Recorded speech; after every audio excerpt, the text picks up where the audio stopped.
ناظرین، علاقائی خبروں میں اب رخ کریں گے وزیر آباد کی جانب، جہاں ABC نیوز کے نمائندہ علی شان کی رپورٹ کے مطابق وزیر آباد میں خون سفید ہو گیا۔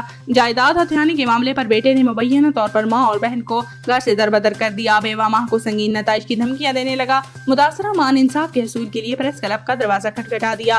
میرا بیٹا پولیس اہلکار کے ساتھ مل کر ہمارے ساتھ ظلم و زیادتی کا مرتکب ہو رہا ہے۔ اعلیٰ پولیس حکام مجھے انصاف دلائیں۔ نواحی علاقہ دھونکل کی رہائشی 75 سالہ خاتون معراج بیگم بیوہ الحدیثہ چیمہ نے بتایا کہ اس کا حقیقی بیٹا محمد نعیم سائلہ اور اپنی حقیقی بہن کے معاشی استحصال کے علاوہ ان کے ساتھ بدتمیزی کرتا ہے، جس نے سائلہ کو گھر سے بے دخل کر دیا ہے، نہ ہی زمین کا حصہ مجھے اور میری بیٹی کو دیتا ہے، نہ ہی میرے بوڑھے ہونے کا لحاظ کرتا ہے۔ میرے بیٹے کا ایک دوست پولیس اہلکار بھی ہمیں اس کی ایما پر دھمکیاں دیتا ہے۔ متاثرہ خاتون کا کہنا تھا کہ میری متعلقہ پولیس افسران الزام عالیہ کو طلب کر کے میری داد رسی کروائیں اور ہمیں جان و مال کا تحفظ دلوائیں۔